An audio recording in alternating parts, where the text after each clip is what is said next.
एक जंगल में बैठा हुआ खरगोश गाजर खा रहा था। तभी इधर से गुजरती हुई लोमड़ी उसके करीब आती है और उससे बोलती है, आज तो वाह, तुम मेरा भोजन बनोगे। आज तुम्हें मुझसे कोई नहीं रोक सकता। इतना कहने के बाद वह उस पर अटैक करती है, लेकिन उसका शिकार नहीं कर पाती, क्योंकि आज खरगोश ने अपने बॉडी पर बॉडी वॉश किया था, जिसके के कारण वह उसको पकड़ नहीं पा रही थी। ऐसा करते भेड़िया उसको देख रहा था और भेड़िया एक साथ उसके पास आता है और अटैक करता है। उसके इस अटैक से वह वहाँ से डर कर भाग जाती है और इस प्रकार खरगोश की जान बच जाती है। धन्यवाद भाई, धन्यवाद। आज तुमने मेरी जान बचाई है। आज से तुम्हारा मेरी नज़रों में और भी ऊंचा स्थान बन गया है। वो बात तो ठीक है, लेकिन तुझे मेरा एक काम करना होगा, क्योंकि मैंने तेरी जान बचाई है। बोलो बोलो भैया बोलो। भेड़िया इस कदर उसको डराता है और बोलता है, तुम बाघ के पास जाओ और जाकर उससे बोलना, आज से इस जंगल का राजा बाघ नहीं बल्कि मैं हूँ। लेकिन खरगोश नर्वस था, क्योंकि शेर इस जंगल का राजा था। उसका इस जंगल में हाहाकार था। उसके डर से सभी जानवर उसके कोई करीब नहीं आता। लेकिन खरगोश बहुत छोटा जानवर था, वे क्या करें। भेड़िया ने उसकी जान बचाई थी, वह इस काम को नहीं करता तो कल वह उसे खा जाता। वे इस सोच विचार में दोनों बातें करते हैं और खरगोश भेड़िया से बोल देता है, ठीक है, मैं कल जाकर बोल दूंगा।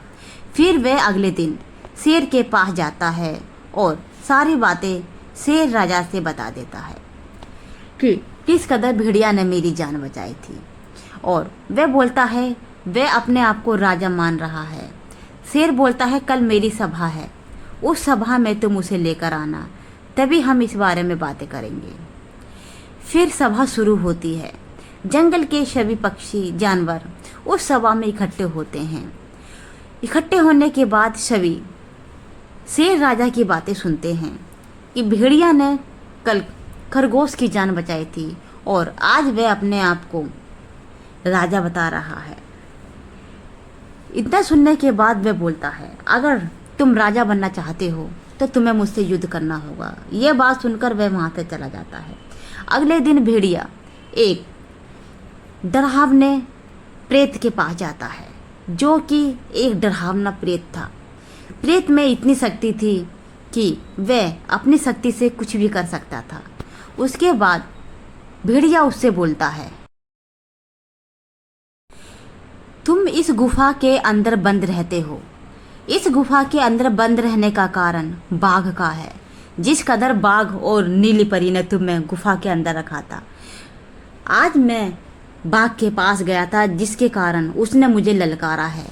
तुम अपनी शक्तियाँ सभी मुझे दे दो और मैं तुम्हारे पास रोजाना भोजन लाया करूँगा, जिससे कि तुम 10 दिन में आज़ाद हो जाओगे।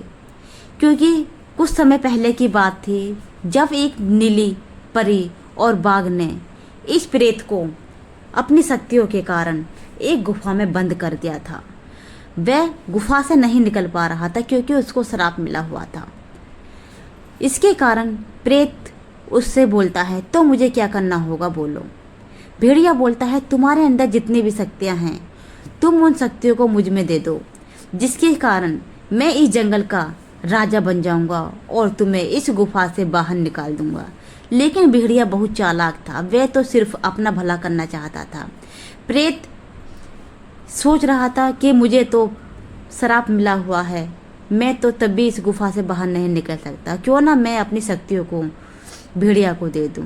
इस कदर वह अपनी सारी शक्तियों को भेड़िया को दे देता है और भेड़िया सोचता है, अब मैं तुम्हें 10 दिन के अंदर गुफा से बाहर निकाल दूंगा और तुम और मैं इस जंगल में राजा बनेंगे और हमारा कोई सामना भी नहीं कर पाएगा। जंगल के सभी छोटे जानवरों को हम रोजाना शिकार किया करेंगे। उसके बाद वह वहाँ से चला जाता है। अगले ही दिन शेर राजा के पास जाकर बोलता है, आओ मुझसे युद्ध करो, मैं तुमसे लड़ना चाहता हूँ। शेर बोलता है, तुम पागल हो गए हो क्या? छोटे से जानवर, तुम्हारी इतनी हिम्मत जो तुम मेरे करीब आए, और तुम्हारा इतना साहस कैसे कि तुम मुझसे युद्ध करना चाहते हो? भेड़िया बोलता है, डरते क्यों हो, आकर युद्ध करो। एक सभा के कारण सभी जंगल में इकट्ठे होते हैं और भेड़िया में इतनी ताकत आ गई थी कि वे शेर का खूब अटैक करता है और इस कदर शेर कुछ भी नहीं कर पाता और भेड़िया बार बार अटैक करता है। शेर थक जाता है लेकिन भेड़िया अटैक करता है। सभी जानवर इस कदर उसको देखते हैं। फिर शेर डर से नीचे बैठ जाता है और जीत भेड़ की होती है। भेड़िया जीत जाता है। जंगल के सभी जानवर उसको देखते हैं और भेड़िया बोलता है, आज से इस जंगल का राजा मैं हूँ, शेर नहीं। आज से सभी जानवरों को मेरे पास आना है और रोज़ मेरा भोजन बनना है। शेर तो दुम दबा के नीचे बैठ गया था। उसे तो बहुत शर्म आ रही थी। इस शर्म के कारण वह कुछ कर नहीं पा रहा, क्योंकि जो आज तक एक राजा था वह आज एक भेड़िया से हार गया। आखिर ऐसा क्यों? उसके बाद भेड़िया और रोज़ शिकार के लिए सभी जानवरों को इकट्ठा करता और बोलता, सभी जानवर मेरी सभा में आएंगे और रोज़ाना मेरा एक एक करके भोजन बनेंगे। सभी जानवर डर जाते हैं। जिसने शेर राजा को हरा दिया तो हम हैं कौन? सभी राजा जानवर उससे दुखी थे। फिर एक दिन गधे की बारी आती है। तभी भेड़िया आराम से बैठा हुआ था। उसके पैरों की आवाज़ से वह उठ खड़ा होता है और उसके ऊपर अटैक करता है, जिसके कारण कई बार अटैक करने के कारण वह उसकी आंखें झप झप कर रही थी, क्योंकि उसको भी शराब मिला हुआ था। तुम्हें कई बार अटैक करने के बाद किसी जानवर को खा सकते हो। आखिरकार वह उसको मार गिराता है और खाने लगता है। इस प्रकार सभी जानवर उससे दुखी हो चुके थे। अगले ही दिन शेर राजा बेचारा परेशान था। जंगल में इधर उधर भटक रहा था, क्योंकि जो आज तक एक राजा था जंगल का, वह अपने जंगल को छोड़कर दूसरे जंगल में चला जाता है, जिस जंगल में नीली परी रहती थी। फिर उस शेर को नीली परी दिखती है। नीली परी उसके करीब आती है और बोलती है, अरे शेर राजा, क्या हुआ? तुम यहाँ कैसे? तुम अपने जंगल में थे, अब तुम यहाँ पर कैसे आ गए? शेर अपनी सारी बातें उसको बताता है, कैसे भेड़िया ने मुझसे युद्ध किया और उस युद्ध में उसकी जय हुई और मेरी पराजय। लेकिन नीली परी को कुछ समझ नहीं आ रहा था। वह इसके दिमाग में एक आइडिया आता है और उस आइडिया को वो शेर को बताती है। शेर खुश हो जाता है और बोलता है, ये आइडिया ठीक है, हम दोनों ऐसा ही करेंगे, लेकिन ये इन दोनों के बीच की ही बात रहेगी, हमें किसी जानवर को नहीं बतानी। उसके बाद वे दोनों, शेर इतना बड़ा हो जाता है कि परी उसके सामने छोटी दिखती है।